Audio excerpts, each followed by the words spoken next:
Everybody, it's Dan Latto speaking. So we're using the new DJI Osmo.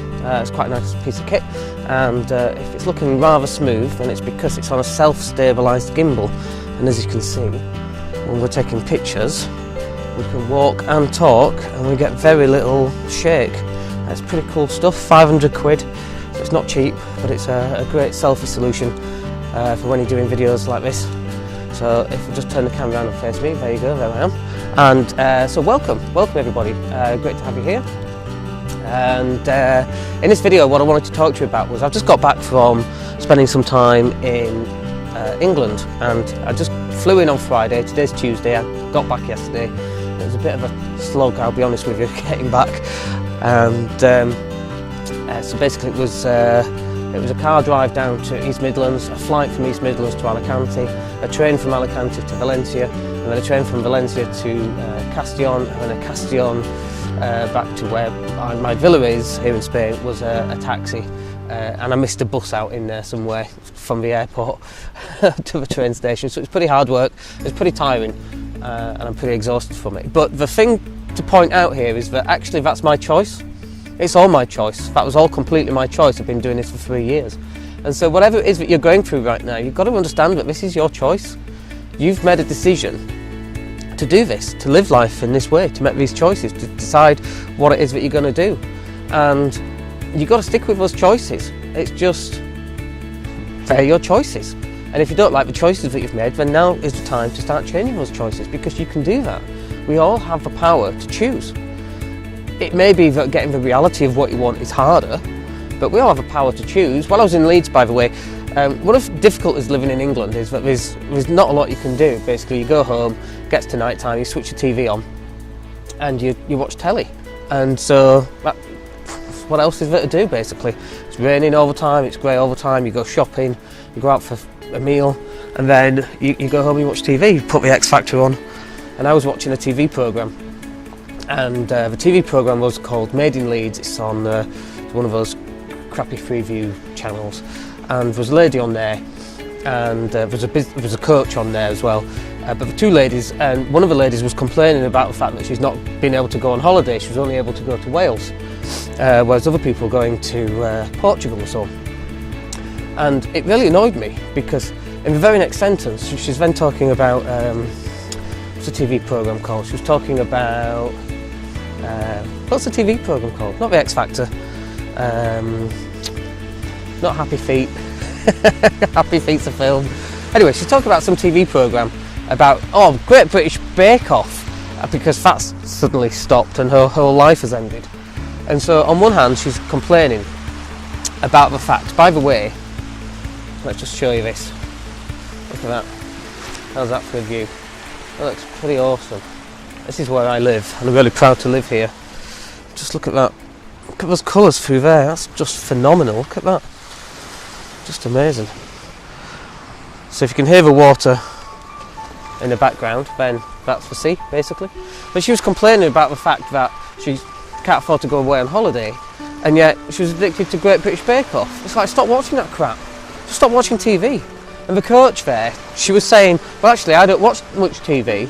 And the other two women basically jumped on her and frowned upon the fact that she didn't watch much TV. And it's like, is that where we're at now? Is that where we bully people for not watching TV? People who want to be successful? And it really annoys me. I saw another example. And in this example, it was a guy, and he was saying that he was working for like £2-3 an hour, but he was working lots and lots of hours building customers for his cleaning business. And everyone's going, oh, well, you're mad, minimum wage is £6, should be on that. It's like, yeah, but it's my own business, I'm building my business. Oh, well, you're a mug. It's like, why are you a mug? Because you're working your backside off trying to create something.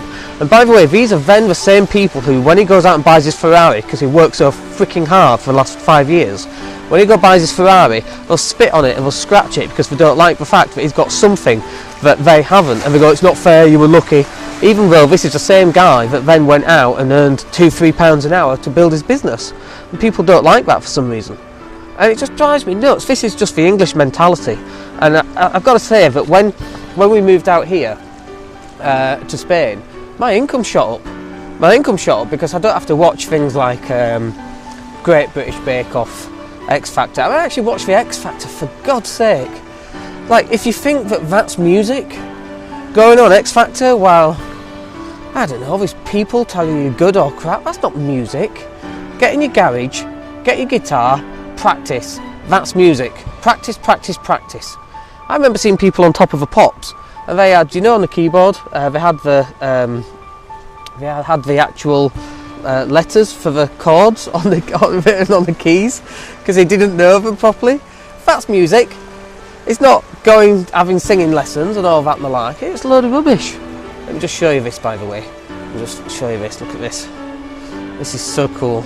So nice.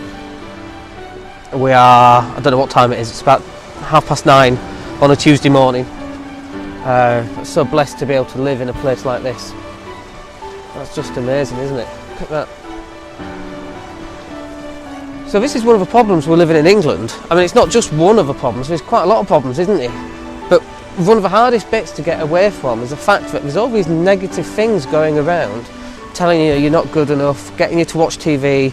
It's like, you've got to turn that stuff off, make your house into a zen-like place, so that, you know, lots of plants, a bookcase, a nice leather reading chair, whatever it needs to be, in order for you to go and get your environment sorted out, so that you can build a wonderful life. I mean, this is my environment. There's a guy there just sorting out his fishing rod.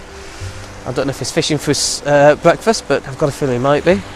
I mean, it's just phenomenal. This is my environment. This environment allows me to create whatever it is that I want to create. But I chose this. Like you've chosen what you want to do. I've chosen this. And are those choices difficult sometimes? Of course they are. They're really difficult. The choices are really hard. You've got to build yourself up to the point where you can make a decision that this is not how you want to live your life anymore. Oops, nearly tripped up then. But luckily on a DJI Osmo you couldn't tell. So if I did fall on my floor, it'd look really smooth. So it's all about, and I apologise if I'm a little bit dark there because the sun's behind me, so the exposure's all wrong. But this is what it's about, and so many people just think, oh, you wake up and you're a millionaire. God, I mean, I've been investing in property for 17 years, so it definitely wasn't one of those where I woke up and now I'm suddenly a millionaire. It took 17 years to get to that stage. I mean, I got to be a millionaire before then, I suppose, when I first started buying property, so like 10 years ago, 12 years ago, whatever it happens to be. But then all the work that we do on top of that, because it's not just good enough to be able to get to being a millionaire status, you've got to find a way of keeping it. So many people want to take that money off you. As soon as you get to be a millionaire, everybody's after you, from family law lawyers to the CSA, child support agency, to the tax man. Everybody hates you if you're a millionaire. Nobody likes you. I don't know what it is about England that makes people hate people who work their backsides off and work so hard to try and get those results. I don't know why people don't like that, but they don't for some reason. But that's like, that's okay, just move out. Move from England. That's what we did.